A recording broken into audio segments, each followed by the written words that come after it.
성경적 상담을 배우기 위해 오신 여러분을 환영합니다. 오늘은 폴 트립의 Preaching the Gospel to Yourself, 그러니까 자신에게 복음 전하기라는 강연 내용을 좀 자세히 파헤쳐볼까 하는데요. 네, 이 강연이 특히 어려움을 겪고 있을 때요. 우리가 우리 자신에게 어떤 이야기를 들려주는지가 얼마나 중요한지 이걸 아주 깊이 다루고 있죠. 맞아요. 이게 생각보다 훨씬 더 큰 영향을 미치더라고요.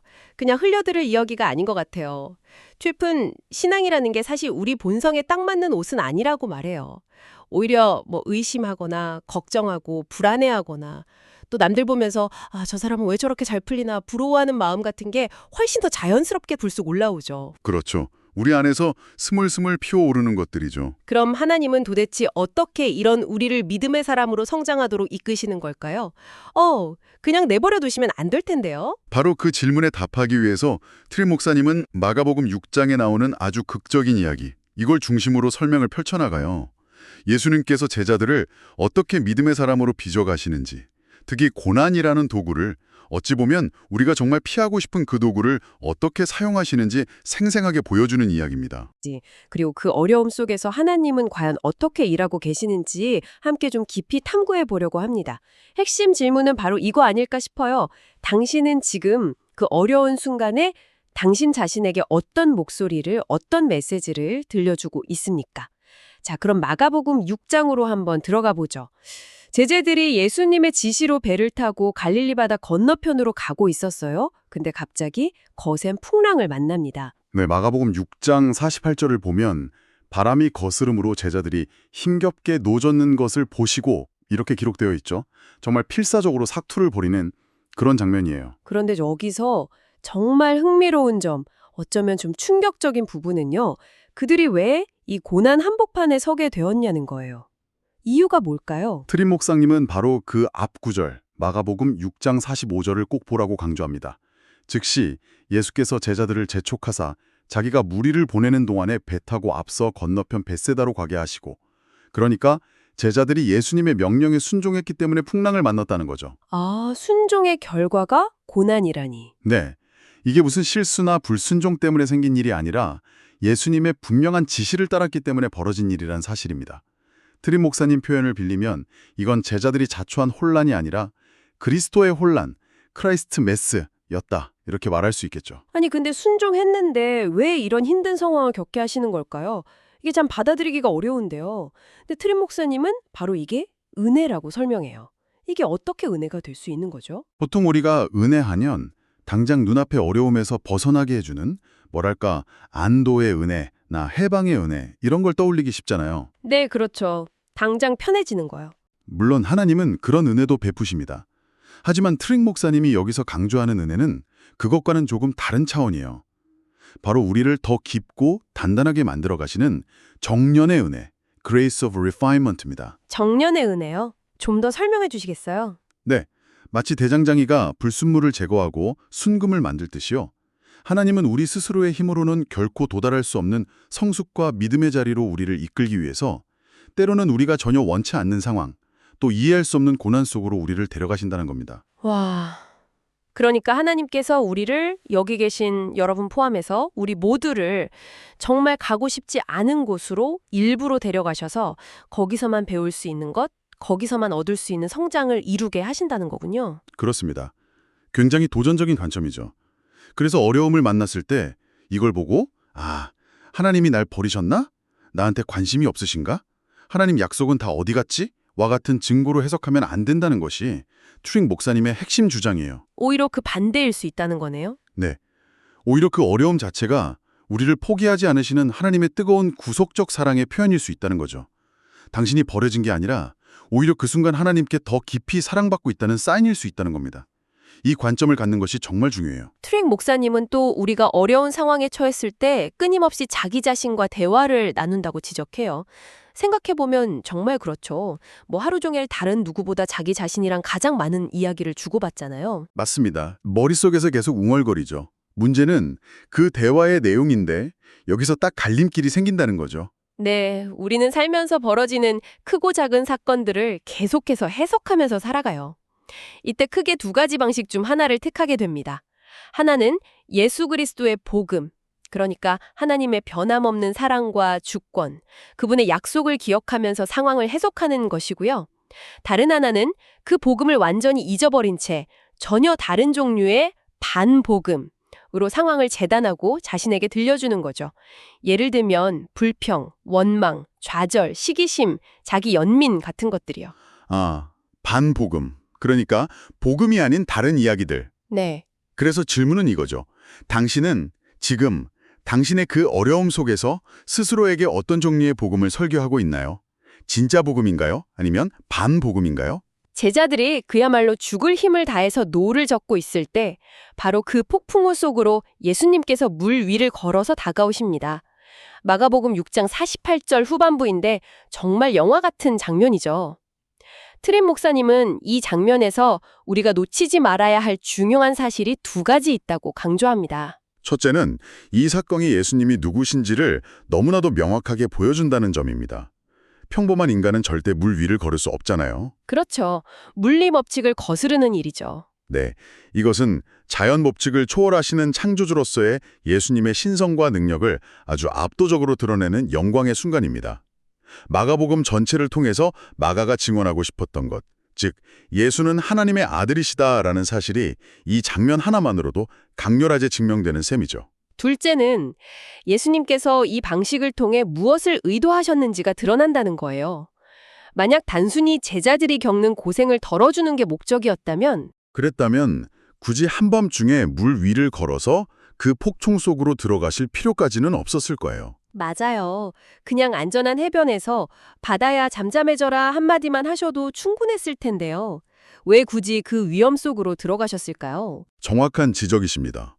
예수님께서 친히 고난의 현장 속으로 그 위험 속으로 걸어 들어가셨다는 것은 그분이 단순히 문제 해결 그 자체보다 그 문제 속에 있는 사람들, 즉 제자들에게 훨씬 더 깊은 관심이 있으셨다는 것을 보여줍니다. 아, 문제보다 사람에게 초점이 맞춰져 있었다는 거군요. 네, 그들의 환경을 바꾸는 것보다 그들의 마음과 믿음, 그들의 삶 자체를 변화시키려는 더 근본적인 목적, 즉 그들을 구원하시려는 목적이 있으셨던 거죠. 상황 개선보다 사람의 변화에 초점을 맞추신 겁니다. 그런데 제자들의 반응을 보면 이게 참 안타까워요. 마가복음 6장 49절과 50절을 보면 그들은 물 위를 걸어오시는 예수님을 보고 유령인 줄 알고 소리를 지르며 극심한 두려움에 빠집니다. 바로 얼마 전에 오병이어의 기적, 또 죽은 소녀를 살리신 일 같은 엄청난 사건들을 바로 눈앞에서 목격했음에도 불구하고요. 네, 그랬는데도 또다시 어려움이 닥치니까 모든 것을 잊고 공포에 사로잡힌 거죠. 이게 사실 남 얘기 같지가 않아요. 저도 그럴 때가 많거든요. 트림 목사님은 바로 이 지점에서 우리 자신을 좀 정직하게 돌아보게 만들어요. 우리도 너무나 비슷하지 않나요? 하나님의 은혜와 능력을 수없이 경험하고 막 간증까지 해놓고도 네, 간증까지 했는데도 또 다른 종류의 어려움이나 예상치 못한 문제가 닥치면 언제 그랬냐는 듯이 똑같은 걱정과 불안, 똑같은 불평과 원망의 패턴에 빠져드는 우리 모습을 발견하곤 하죠. 마치 이전에 배운 것이 아무것도 없는 사람들처럼요. 정말 그렇죠. 그런데 예수님은 그런 제자들을 향해서 야, 너희들 믿음이 이것밖에 안 되냐 하고 꾸짖지 않으세요. 그게 또 놀라운 점이에요. 맞아요. 오히려 그 두려움에 떠는 제자들에게 은혜의 말씀을 건네시죠. 안심하라, 내니 두려워하지 말라. 마가복음 6장 50절 말씀입니다. 여전히 폭풍우는 몰아치고 배는 흔들리는 바로 그 위기의 순간에 예수님은 자신이 누구인지를 선포하시면서 그들과 함께 계심을 알리시는 거죠. 여기서 내니라고 번역된 헬라어 에고 에이미는 단순히 나야, 예수야 이 정도의 의미가 아니에요. 훨씬 더 깊은 의미가 있죠. 어떤 의미인가요? 이건 구약 성경에서 하나님께서 모세에게 자신을 계시하실 때 사용하신 그 거룩한 이름, 나는 스스로 있는 자, I am who I am 를 강력하게 떠올리게 하는 표현입니다. 즉 예수님은 자신이 바로 그 언약의 하나님, 창조주 하나님, 역사를 주관하시는 바로 그 여호와이심을 선포하시는 거예요. 와, 두려워하지 마라. 천지를 지은 스스로 있는 자인 내가 너희와 함께 있다. 이보다 더 큰 위로와 확신이 어디 있을까요? 폭풍이 멎은 뒤에 하신 말씀이 아니라 여전히 폭풍우가 몰아치고 파도가 배를 때리고 모든 것이 불확실한 그 상황 속에서 이 말씀을 하셨다는 점이 정말 중요하게 다가오네요. 네, 바로 그 점입니다. 문제가 해결되어야만 평안을 얻는 것이 아니라 문제 속에서도 함께 하시는 나는 나다, I am이신 그분 때문에 진짜 평안을 누릴 수 있다는 거죠. 아, 문제 해결이 평안의 조건이 아니라는 거군요. 그렇죠. 때로는 역설적이게도 그 폭풍이 있어야만 우리가 그분의 영광을 제대로 볼 수 있습니다. 우리의 힘이 얼마나 미약한지, 우리가 상황을 얼마나 통제할 수 없는지를 뼈저리게 꿰닫는 바로 그 순간에요. 바로 그 순간에 우리를 구원하시는 그분의 능력과 임재의 영광이 가장 찬란하게 드러나는 것이죠. 이것이 바로 은혜입니다. 우리가 스스로 작고 무력하다고 느낄 때 오히려 구원자의 위대하심과 영광이 가장 선명하게 보이는 법입니다. 자, 이제 예수님께서 배에 오르시자 기적처럼 바람이 그쳤어요. 그러자 제자들은 속으로 심히 놀랐다. utterly astounded, amazed 고 마가복음 6장 51절은 기록하고 있습니다. 그런데 트랩 목사님은 이 심히 놀랐다는 반응이 결코 칭찬이 아니라고 아주 날카롭게 지적해요. 이것은 믿음이 아니라 경탄, amazement에 불과했다는 겁니다. 놀라움과 믿음, 이게 어떻게 다른 걸까요? 트립 목사님은 경탄과 믿음 사이에는 엄청난 간극이 있다고 설명하기 위해 아주 생생한 비유를 하나 들어요. 예전에 그가 살던 필라델피아 근처 해변 놀이공원에 있던 인간 새총이라는 놀이기구 이야기인데요. 인간 새총이요. 이름만 들어도 좀 무서운데요? 네, 거대한 두 기둥 사이에 강력한 탄성밴드를 연결하고 그 가운데 사람을 넣은 주머니 같은 것을 매달아서 저 멀리 바다 위로 쏘아 올리는 그런 기구였다고 합니다. 그걸 옆에서 구경하면서 와, 저거 대단하다. 어떻게 저런 걸 만들었지? 하고 감탄하고 놀랄 수는 있죠. 이게 경탄입니다. 아, 하지만 직접 돈을 내고 그 기구에 내 몸을 맡기겠다고 나서는 것. 이게 믿음이고 신뢰인데 이건 전혀 다른 차원의 문제라는 거죠. 그 비유가 정말 확 와닿네요. 경탄은 그냥 구경꾼의 반응이고 머리로 하는 감탄일 수 있지만 믿음은 내 삶을 거기에 거는 거네요. 내 존재를 투자하는 마음의 결단이자 행동이라는 거군요. 정확합니다. 제자들은 예수님의 초자연적인 능력에는 놀랐지만 여전히 그분을 온전히 신뢰하고 삶의 주권을 맡겨드리는 그 믿음에는 이르지 못했다는 지적이에요. 그리고 마가는 그 이유를 아주 명확하게 밝힙니다. 이는 그들이 그 떡대시던 일을 깨닫지 못하고 도리어 그 마음이 둔하여졌음이러라. 마가복음 6장 52절.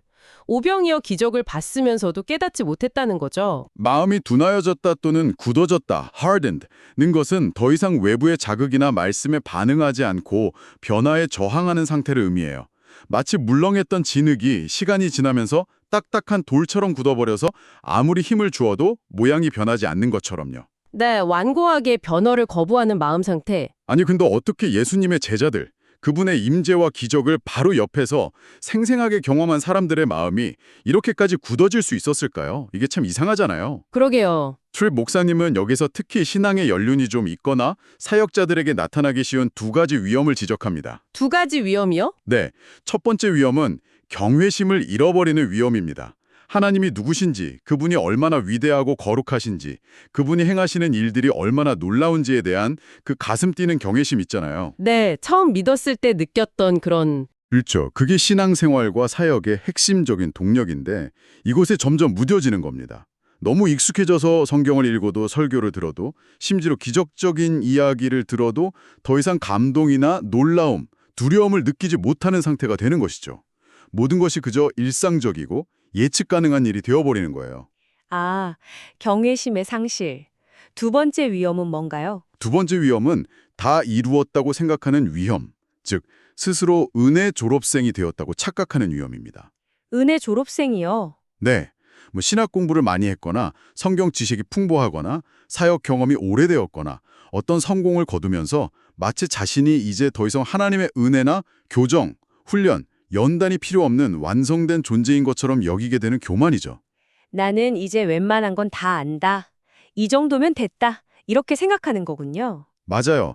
그런 생각을 하는 순간 더 이상 성장할 가능성을 스스로 차단해버리는 거죠. 바로 이런 마음 상태, 그러니까 경외심을 잃고 스스로 다 이루었다고 생각하는 그 굳어진 마음이 결국에는 우리를 계속해서 빚어가시려는 하나님의 작업을 거부하게 만드는군요. 그렇죠.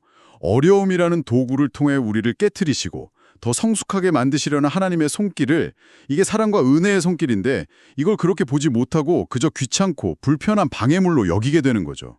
그래서 하나님 저 좀 그냥 내버려 두시면 안 될까요? 제 사역 좀 편안하게 잘 되게 해주세요. 이런 기도를 하게 되는 거군요. 네, 바로 그 지점입니다. 오늘 폴 트림 목사님의 통찰을 통해 우리는 삶의 어려움이 단순히 피해야 할 골칫거리가 아니라 오히려 우리를 그리스도의 형상으로 빚어가시는 하나님의 신실한 정련의 은혜일 수 있다는 것을 배웠습니다. 중요한 것은 우리가 그 어려움 속에서 우리 자신에게 어떤 복음을 선포하고 있느냐 하는 것이고요. 맞습니다. 불평과 원망, 자기 연민이라는 그 반복음인가? 아니면 그 폭풍 속에서도 변함없이 함께하시는 하나님의 임재와 사랑, 그분의 선하신 목적을 선포하는 참된 복음인가? 이것을 계속 물어야 합니다. 하나님은 단순히 우리를 어려운 환경에서 건져내시는 것뿐만 아니라 더 근본적으로 우리 자신으로부터 우리를 구원하기 원하신다는 말씀이 정말 깊이 남습니다. 네, 우리의 굳어진 마음, 우리의 불신앙, 하나님 없이도 살 수 있다는 그 자기 의존성으로부터 우리를 건져내기 원하시는 거죠. 트림 목사님의 표현을 다시 빌리자면 구원자의 진정한 열심은 당신을 힘든 사역이나 어려운 상황에서 구출하는 데 있는 것이 아니라 바로 당신 자신으로부터 당신을 구출하는 데 있다는 것입니다. 아, 나 자신으로부터의 구원. 왜냐하면 우리는 힘든 교회나 어려운 사역지는 떠날 수 있어요. 하지만 자기 자신에게서는 결코 도망칠 수 없기 때문입니다. 어딜 가든 나라는 존재는 항상 나와 함께 가죠. 그러네요. 피할 수가 없네요. 그래서 우리에게는 일회성 구원이 아니라 매일의 삶 속에서 계속되는 구원의 은혜, 정련의 은혜가 필요한 것입니다. 여러분이 지금 어떤 종류의 폭풍우 가운데 있든지 그 속에서 낙심과 불평이라는 반복음 대신에요. 변함없이 당신과 함께 하시는 나는 나다. 아이엠으신 예수 그리스도의 임재와 그분의 선하신 목적을 기억하며 스스로에게 참된 복음을 전하시기를 바랍니다. 어려움 때문에 하나님으로부터 멀어지는 것이 아니라 오히려 그 어려움 때문에 더욱 절실하게 그분께로 달려가십시오. 그분의 은혜는 당신의 완고함보다 언제나 더 크고 강력합니다. 마지막으로 여러분 스스로에게 던져볼 질문을 하나 남겨드립니다. 당신이 현재 겪고 있는 그 어려움 속에서 당신은 습관적으로 자신에게 어떤 종류의 반복음을 들려주고 있습니까? 혹시 그것은 불평이나 자기 연민, 혹은 깊은 절망의 이야기는 아닌가요? 그리고 그 모든 폭풍우 가운데서 내니 두려워 말라고 말씀하시며 당신과 함께 하시는 그리스도를 기억하는 것이 어떻게 당신 내면의 그 어두운 이야기를 바꿔놓을 수 있을지 한번 깊이 생각해 보시기 바랍니다.